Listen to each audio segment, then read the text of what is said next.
আজকে আমরা একত্রিত হয়েছি একটি বিশেষ সংবাদের ভিত্তিতে। আপনারা ইতিমধ্যে অবগত আছেন যে শিবগঞ্জ থানাধীন সংসারদিঘি এলাকায় গত 16/5/2026 তারিখে সকাল যখন সূর্য উদিত হয় তার কিছুক্ষণ পরেই ধান ক্ষেতের মাঝে একটি লাশ উদ্ধার হয়। এই সংবাদের ভিত্তিতে পুলিশ সেখানে যায় এবং লাশটি উদ্ধার করে নিয়ে আসে এবং সঙ্গে সঙ্গে শিবগঞ্জ থানা পুলিশ সেখানে তদন্ত শুরু করে। যেহেতু লাশ পাওয়া গেছে এবং যে ক্ষত বিক্ষত দেহ ছিল, পাশে একটা হাসুয়া পড়েছিল, অবশ্যই এটি এক ধরনের অপকর্ম, এটি একটি অন্যায় এবং একটি খুন। এই কারণে আমরা তদন্ত তৎক্ষণাৎ শুরু করে দিয়েছিলাম। পরবর্তীতে এই ঘটনায় বাদী হয়ে যার লাশ পাওয়া গেছে তার নাম শাহ আলম, তার মামা জনাব মোহাম্মদ হারুনুর রশিদ এ বাদী হয়ে একজনের নাম উল্লেখ করে এবং 6-7 জনকে অজ্ঞাতনামা দিয়ে শিবগঞ্জ থানায় একটি মামলা রুজু করে। মামলাটি রুজু হওয়ার পরে তদন্ত আরও তীব্র গতিতে শুরু হয়। আমরা এই ঘটনা যখন আসছি তদন্তে, তখন প্রথমে আমরা ভিকটিমকে অ্যানালিসিস করি যে ভিকটিম কি করে। ভিকটিম লেবার সর্দার, ভিকটিম লেবারিও করেন এবং ভিকটিমের পারিবারিক অবস্থা, ভিকটিমের ওয়াইফ বর্তমানে নাই, তিনি অন্য একজনের সঙ্গে সম্পর্ক করে চলে গেছেন। ভিকটিমের 2টি সন্তান আছে। তো ভিকটিমকে স্টাডি করার পরে তার অনেকগুলো অ্যাঙ্গেল আমাদের মাথায় আসে।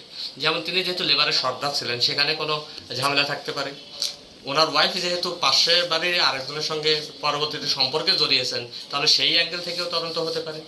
আবার যেহেতু উনি ওইখানে একাকী বাস করেন, ঘরে কিছু থাকতে পারে, সেগুলো লুট করার জন্য কেউ এসে তাকে হত্যা করতে পারে। বিভিন্ন অ্যাঙ্গেল নিয়ে আমরা শুরু করি। যখন আমরা সে প্রাথমিক ওইখানে তদন্ত করি, তখন ভিকটিমের বাসা এবং ভিকটিমের বড় ভাইয়ের বাসা দুইটাই লাগোয়া বাসা। সেখানে ভিকটিমের বড় ভাই আবু বকর সিদ্দিক, উনি নারায়ণগঞ্জে কাজ করেন, লেবার আছেন। ওনার ওয়াইফ থাকে 2 সন্তান নিয়ে। ভিকটিমেরও কিন্তু 2টি সন্তান আছে, যারা বাবা মারা যাওয়ার পরে মা যেহেতু অনুভব চলছে, তারা এতিমে হয়ে গেছে। তো এমন অবস্থায় আমাদের বিভিন্ন অ্যাঙ্গেল থেকে আমরা তদন্তগুলো শুরু করি।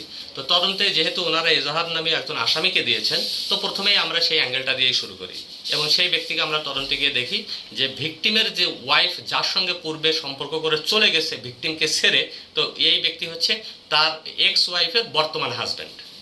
তো সেদিক থেকে তারা এটাকে সন্দেহ করছিল। তো তাকে তদন্ত করতে গিয়ে আমরা দেখি তার কোনো অ্যাঙ্গেল থেকে তার কোনো সন্দেহমূলক কোনো কিছু আমরা পাই না, এটাতে জড়িত থাকার কোনো কিছুই পাই না। কিন্তু যেদিন ঘটনাটা ঘটে সেদিন আমাদের আরও একটি অ্যাঙ্গেল মাথায় ছিল। তার ভাবি ওখানে থাকেন, একা থাকেন, 2 বাচ্চা থাকে। ভাবি একটা রুমে থাকেন, 2 বাচ্চা আরেক রুমে থাকে। ভাবি সেদিন অনেক কান্না করতেছিলেন, কিন্তু তার কান্নাটা আমাদের কাছে প্রথম থেকেই একটু সন্দেহের দৃষ্টিতে ছিল যে কাহিনী কি, উনি দেবর মারা গেছেন, কাঁদতেছেন, এত গড়াগড়ি কাঁদতেছেন, চোখে এক ফোঁটা পানিও নেই। আমরা সেই অ্যাঙ্গেলটাও বাদ দিইনি। তাকেও আমরা স্টাডি করা শুরু করি।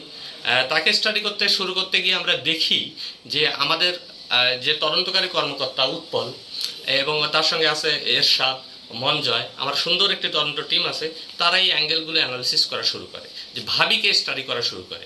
যখন এখানে লোকাল সোর্স অ্যাক্টিভেট করা হয়, তো লোকাল সোর্সের মাধ্যমে আমরা কিছু তথ্য পাই যে ভাবির সঙ্গে কারো কোনো সম্পর্ক আছে, পূর্বেও এই নিয়ে ঝামেলা হয়েছিল স্বামী স্ত্রীর মাঝে এবং যে ভিকটিম এবং ভাবি 2 জনের মাঝেও। তো সেই অ্যাঙ্গেলটা আমরা করতে গিয়ে দেখা যায় যে ঘটনার দিন ওই এলাকায় কার কার সাথে কথা হয়েছে, কে কে এলাকায় এসেছিল, আশেপাশে কেউ কিছু দেখেছে কিনা। তো সেই অ্যাঙ্গেল থেকে আমরা তদন্ত শুরু করি। তদন্তে গিয়ে দেখা যাচ্ছে যে হ্যাঁ, তার ভাবির কল সিডিআর থেকে আমরা পাই যে কারোর সঙ্গে তার টাচে ছিল ঘটনার আগে এবং পরে। এই কেন ছিল এই কথাটাতে আমরা অনেক অ্যানালিসিস করার পরে দেখা যাচ্ছে যে পূর্বের তাদের কল রেকর্ডস, বর্তমান, ঘটনার দিন, তারপর থেকে তাদের মধ্যে কোনো কানেকশন নাই। সব কিছু মিলে মোটামুটি আমরা একটা সিদ্ধান্তের কাছাকাছি আসি যে এটা হতে পারে। তখন আমরা যখন সিদ্ধান্তের কাছাকাছি আসি, এই যে ভাবি, ভিকটিমের ভাবি নাম আরেফা এবং তার সঙ্গে যিনি পরকীয়া সম্পর্কে আমরা প্রথমে ধরে নিই যে তার সঙ্গে যিনি বেশি টাচে ছিলেন শাহিন শেখ সাইম, 32 বছর বয়স।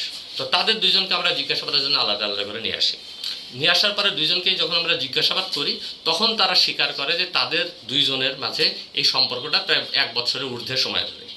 যেহেতু এই আরেফা বেগমের স্বামী বাহিরে কাজ করে, এই সুযোগে তার এখানে সম্পর্কটা গড়ে ওঠে। এই সম্পর্কটা আগে থেকেই চলে আসতেছিল এবং স্থানীয়ভাবে তাদের মাঝে দুঃসম্পর্কের আত্মীয়তাও রয়েছে। আত্মীয়তার সঙ্গে পরকীয়া যিনি প্রেমিক তিনি হচ্ছেন ভাগিনা এবং যিনি পরকীয়ার মহিলা অর্থাৎ ভিকটিমের ভাবি, তিনি সম্পর্কে হয় মামি। অর্থাৎ পরকীয়ার সম্পর্কটা তাদের এইভাবে গড়ে ওঠে। তো ঘটনার দিন কী হয়েছিল, পরবর্তীতে তারা আমাদের কাছে স্বীকারটা এভাবে করে যে সেই দিন রাত্রিবেলা ভিকটিমের বাসায় ভিকটিম আছে কিনা এইটা প্রথমে নিশ্চিত হয় আরেফা বেগম। সে নিশ্চিত হয়ে তার পরকীয়া প্রেমিক সায়েম অর্থাৎ শাহিন শেখ এলাইস সায়েমকে ডেকে নেয়। বাসায় আসার পরে তারা সেদিন ওইখানে কলা বিস্কিট একসঙ্গে খায়, কারণ আসার সময় সেগুলো কিনে নিয়ে এসেছে। রাত্রি 10টার দিকে আসার পরে তারা সেখানে আমাদের কাছে এরকম স্টেটমেন্ট দিয়েছে যে তাদের মাঝে দৈহিক সম্পর্ক হয়। কিন্তু যেহেতু এইটা নিয়ে পূর্ব থেকেই তাদের পারিবারিকভাবে একটা মনোমালিন্য ছিল, দেবর ভাবি, তো দেবর সবসময় এই জিনিসটাকে নজরে রাখতো যে কেউ আসে কিনা।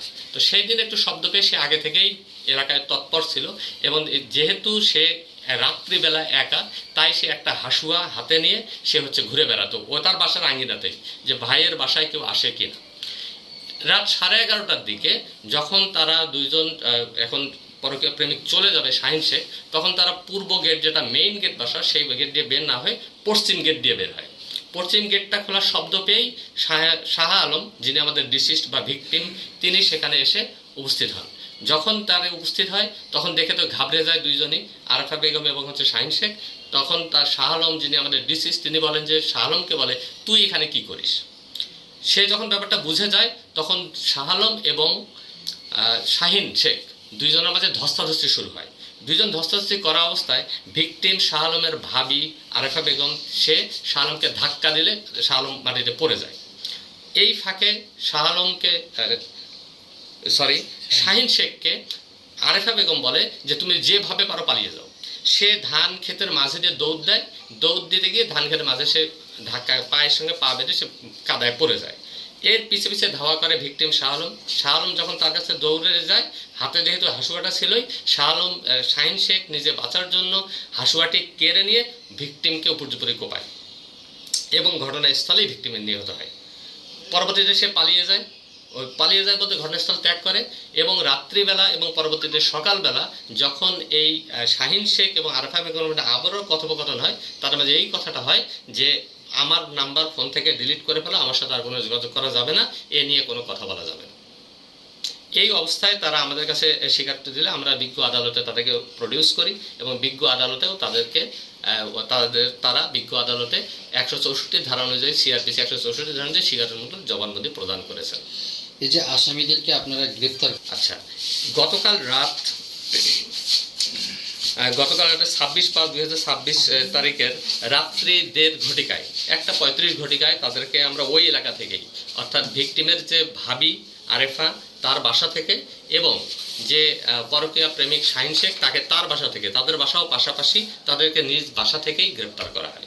প্রথমে জিজ্ঞাসাবাদের জন্য নিয়ে আসা হয়, যখন তারা স্বীকার করে আমরা নিশ্চিত হই যে তারা এই ঘটনা ঘটিয়েছে, তখন তাদেরকে গ্রেপ্তার